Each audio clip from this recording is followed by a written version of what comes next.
Some people love with their minds. Careful, cautious, they step into relationships like testing the water with just their toes, slow, measured, safe.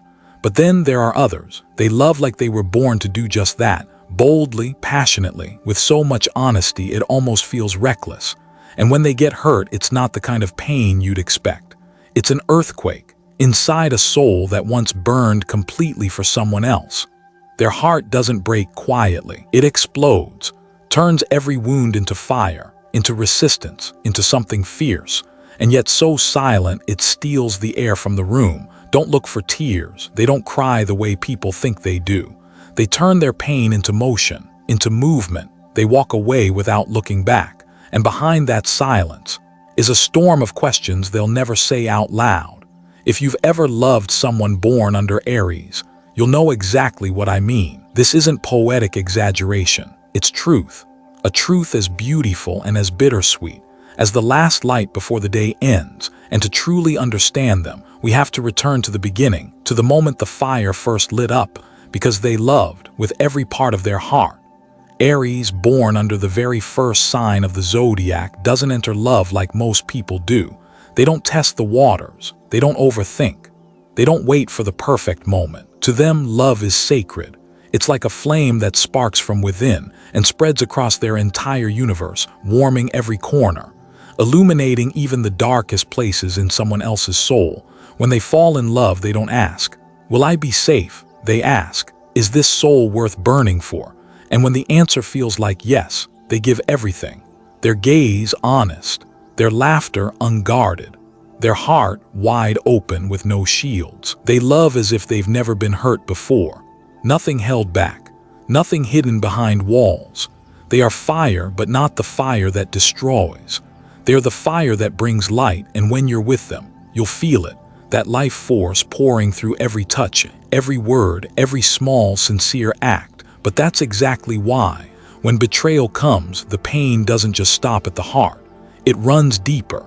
It carves through their bones. It breaks them down cell by cell. This is a warrior who once stood smiling in the middle of a storm and now falls from a single lie, a sudden silence, a goodbye with no explanation. You know, being loved by an Aries is like being invited into a sacred temple. They light candles for you. They listen when your voice cracks. They hold you even when you've never learned how to hold yourself. But when you walk away without looking back, you don't just leave a relationship. You walk out of a soul that once believed you were fate. People often think Aries is strong, so they assume they'll bounce back. But the truth is, the stronger they are, the deeper they feel. They're not allowed to fall apart because they are the fire, and fire is never supposed to go out. But at night, when no one's watching, they still break quietly, like anyone who's ever loved too deeply. And you listening now, have you ever been that kind of warrior? Have you ever loved someone so much that you saw their wounds and chose to stay anyway, only to be left behind? The moment your own scars began to show, if you've ever given your whole heart and all you got back was silence, let me tell you something. That doesn't make you weak. It means you were brave enough to live truthfully, to love without fear, to be yourself, in a world that keeps telling us to stay guarded. So if that flame inside you feels like it's fading, remember this: only true fires can feel the chill of loss, and only those same fires can rise again, stronger, brighter, with no need for anyone's permission. Let me share a secret with you. The flames you thought had died, they're not gone. Sometimes they're just waiting for something real to touch them again. And sometimes pain is exactly what reaches the deepest parts of us.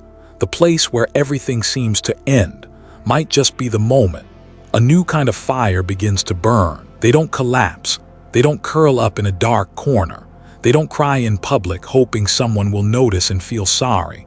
A soul born of fire doesn't fall like an autumn leaf. They erupt. They blaze. They burn through every memory, every promise, every dream that once felt real, just to hold on to whatever is left of themselves. They don't need anyone to tell them stay strong. Strength has always been their nature. What people don't understand is this: being strong at the moment of betrayal isn't a choice, it's survival. Their pain doesn't fall as tears. It evaporates into fury, into footsteps that walk away and never look back, into cold stares directed toward places no one stands anymore. They won't beg, they won't text at midnight, they won't write long posts filled with heartbreak. But inside is a battlefield, a war between disappointment and the instinct to protect themselves. They're not just angry at the one who hurt them. They are angry at their own heart, for trusting, for dreaming, for hoping. The betrayal cuts deep, not because they can't live without love, but because love to them was sacred. They placed it on the altar of their soul, and one day that sacred space was violated. The question echoing in their mind isn't, "Why did they do that to me?" It's, "How did I let it happen?" They can't bear the thought of being seen as naive, because they are warriors, and a warrior must never drop their guard. That fire burning inside them, it isn't just reaction, it's rebellion.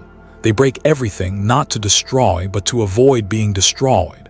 No one sees tears, but every night, every quiet moment, they set themselves on fire with questions that have no answers, and then silence.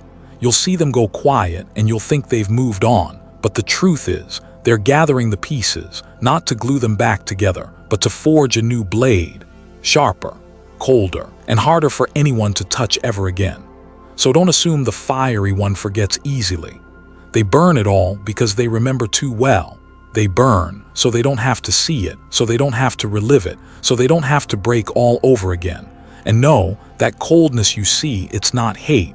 It's the only way they know how to keep themselves from melting again, in a love that lost its way. Strange, isn't it, when a fire stops trying to warm others, and instead turns inward, burning down the very place it once felt safe, as if only by reducing it all to ash can they stand up again, bare but unbreakable. And the very moment you think they've disappeared in the flames is the moment they enter the silence. A silence that isn't the end, but the beginning, where anger starts putting on its armor. Sometimes, what's most terrifying isn't the anger, it's the silence that follows. The silence of someone who once loved you with everything they had, suddenly pulling away, like a soul slipping out of a room where you once belonged. No warnings, no goodbye, no need for reasons. Only the emptiness remains, cold, still, and filled with questions no one dares to answer. You might see them block you on social media, erase your name from their journals, act like you never existed.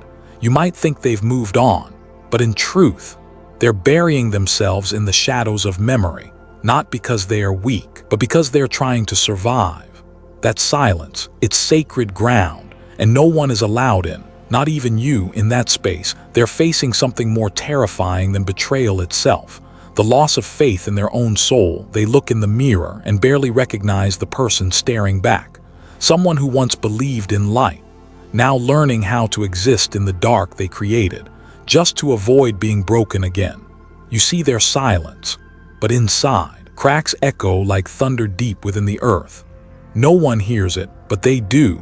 They hear the sound of trust shattering, the heart stumbling where it once stood proud, and the longest sigh ever held, a sigh not spoken but lived, by someone trying not to collapse into dust. This silence is not peace. It's a thin sheet of ice covering a volcano. It's the pause before the storm. It's an ancient defense, a soul retreating inward to heal, because the world outside is too loud to listen. Don't mistake it for surrender. It isn't. It's a sacred retreat, so they don't lose themselves in wounds too deep for words. They're not silent because they've stopped loving. They're silent because they love too deeply, too truthfully, to find words for the pain of being torn apart from within. And in that silence, they begin learning their own language again. No longer the naive "I love you," no longer the pleading eyes hoping to be understood, but the quiet voice calling them back to themselves. To that child who once believed love was eternal, now learning to rise again, but this time with eyes wide open. Sometimes, silence is how a soul screams, not to be heard by anyone else, but just to hear its own voice, amid the chaos, and only after being silent long enough, can they begin to take a single step out of that darkness, not to forget, but to rise, on legs that no longer tremble. You'll see them change, but not in the way you might think. They're not lying on the floor, shattered or weeping.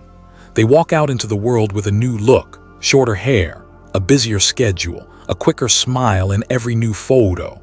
They say I'm fine so many times that eventually they almost start to believe it, but those who look closely, they'll notice something different in the eyes. The warmth is gone. The smile, it hides something unnamed, something untouched, something buried too deep to reach. From the outside, it looks like they're rising again, but inside, they're not rising, they're armoring up, because what they fear isn't pain, it's the loss of control, the fear of losing themselves again to someone else, so they don't let themselves pause, they don't let themselves feel. They dive into work, into small talk, into tightly packed schedules and endless plans, all just to avoid one thing, the silence of the room at night, when there's no one left, to make them forget the name that once meant everything. They're not trying to forget you. They're fighting to remember themselves, who they were before love rewrote them, before they forgot they once lived, fully, freely, without needing anyone to feel complete. That armor, it shows up in new flings that come and go like wind, in laughter too loud, in status updates that sound cold, in a look that dares no one to come too close. But beneath the steel, a tired heart still beats, quietly, steadily, because the truth is, wearing armor hurts too, not because it's too heavy, but because it keeps them from touching their own heart. It traps everything inside. The tears, the cries for help, the softness that's been silenced. You see strength. But no one asks how many emotions they've had to swallow, just to walk out the door without shaking. You see independence, but no one sees the way they pull the blanket over their head at night, trying to lull themselves to sleep like a child who was once left behind. They didn't build walls. Walls can be climbed. They chose armor, and armor goes with them everywhere, in their gaze, in their voice, in the way they decide. No one gets too close again, and the saddest part, that armor was never meant to hurt anyone. It's just their way of protecting the part of them they're afraid will shatter if they love the wrong person again. Sometimes, it's not the pain that drains us, it's having to pretend we don't feel it anymore. Eventually, they realize something. Strength isn't the absence of feeling. Strength is feeling everything but not letting it drown you, and so, a touch of cold starts to fill their breath. A little more discernment begins to shape how they see the world, and then, no one knows exactly when, but they begin to change, not like before, not entirely the same. The flame is still there, but it doesn't warm so easily anymore. At some point, after all the explosions, the sleepless nights, and the endless questions left unanswered, they finally stop, but not the chaotic kind of stopping like before. No, this time it's a conscious pause, a strange, sacred stillness, as if their soul had traveled far and wide, just to find its way back home. They no longer chase apologies, no longer beg for closure, no longer shrink themselves just to be seen. Love is no longer a race to win, it's a journey inward. The one who once burned so fiercely now sits still like a quiet autumn lake, not because they've stopped feeling, but because they've learned how not to be drowned by their feelings anymore. The fire within, it's still there, but it's no longer wild. It's sacred now, untouchable, uncontrollable. You may not hear them say, "I miss you" anymore, but you'll feel the distance they now choose. A distance free of anger, free of hate, just the quiet realization that they no longer need you like they once did, because some wounds, once healed, don't leave a door open for the past to walk back in. They don't seek revenge, they rise in ways that no longer include you. You were once the wind that made their fire dance, but now they've learned to glow from within. No one needs to light them up. No one needs to hold them. No one needs to witness their warmth to make it real. They begin to read more, to listen deeper, to stare into the mirror each morning and ask, "Who am I living for today?" And with every passing day, the answer becomes clearer. I'm living for me. In a world that teaches people to stay strong, to stay busy, to stay successful, they choose something much braver, to slow down, to listen, to return to their own heartbeat. And they do it quietly, steadily, like a warrior stepping out of the shadows, not with swords drawn, but with a clarity that no one can take away. If by chance you ever cross paths with them again, their eyes may still look the same, but they're no longer looking at you. They might smile, they might say hello, they might even wish you peace, but inside, the door that once opened for you has gently closed, and now, it only opens for souls who knock with truth and kindness. Some people break our hearts, only to become the very reason we rise again. Stronger, purer, wiser. Funny, isn't it?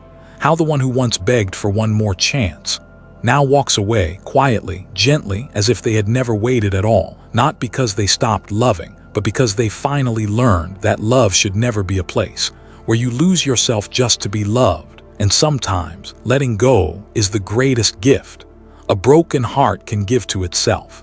If you've ever rebuilt your heart in silence, ever chosen peace over the storm, then you know this feeling, when ice is no longer a weapon, but a place where the soul finds rest, after being burned too many times. But sometimes, the armor we stitch together from our pain can slowly become the cage that holds us captive.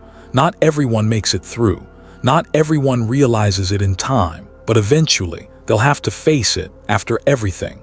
After those awkward, heavy days of dragging themselves out of the wreckage, they stand, not broken, not backing down.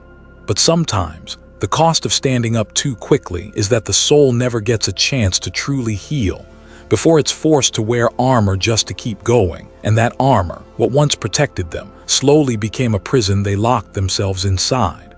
From the outside, they might seem fine. They laugh, they talk, they even seem to enjoy life. But deep down, nothing really touches them anymore. Words of love echo like whispers in an empty room. What once felt warm now feels distant. They move through encounters like passers-by on a crowded street, seeing backs, not hearts. Some people, once they've loved deeply and been hurt, can no longer bear to let anyone close again, not because they've stopped wanting love, but because they're terrified of becoming that fragile version of themselves again. They're scared of having to pick up the broken pieces one more time, because next time they might not find all the pieces to make themselves whole again. So they choose not to feel, not too much, not too soon. They might still fall in love, but cautiously, intellectually. They step into relationships like someone standing at the edge of a cliff, watching the depth, never jumping. They analyze every word, every glance. They memorize tiny mistakes. And the moment something feels even slightly off, they turn away without a word. Some days they ask themselves quietly, do I even know how to love anymore? It's a hard question, because their heart still beats. They still smile at sunsets. They still notice kindness in strangers. But when it comes to truly loving someone again, it's like standing before a door that no longer has a key. The armor they once used to survive heartbreak is now what's keeping them from the light. And they know it, but they're not ready to take it off. They don't want to go back to being the one, crying silently in the dark, waiting for a message that never comes, blaming themselves for loving the wrong person.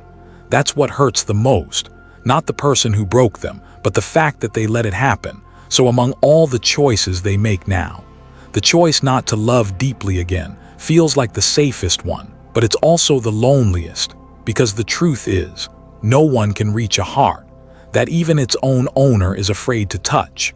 Here's a truth most people don't like to face. We can grow so much that we become too logical, too safe, too calculated, and in doing so, we stop fully living. We just survive inside a version of okay. We forced ourselves to become. Yes, healing changes you. You're not who you were, but the real question is, are you becoming a stronger version of yourself? Or just a version that no longer dares to feel? That question doesn't need an answer right away. It only needs one thing, your courage to face it, because somewhere deep inside, your soul is whispering, it's time to be reborn, not to go back to who you were, but to rise from the ashes as something miraculous, something even you never thought was possible. No one really knows exactly when it happens. Only that one morning they wake up and realize the pain no longer takes their breath away. Old messages no longer sting. The song that once made them cry now feels like just another melody, and the shadow of the past that used to haunt them every night has quietly returned to its rightful place behind them. They don't shout that they've forgiven. They don't try to prove they've moved on. They simply live, more fully, more deeply, and in a way that no longer needs anyone's validation, like a broken stem that didn't die but quietly grew new shoots. From the driest part of itself, you'll see them walking through life differently now, no longer in a rush to prove anything, no longer needing love as a remedy. They still love if they choose, but not to fill a void. They love because there's so much light within them, they can't help but share it. They don't need anyone to complete them. They are their own completion. The one who used to be crushed by words now knows the difference between harm and truth. The one who cried when abandoned now understands that some doors close only to lead us to better paths.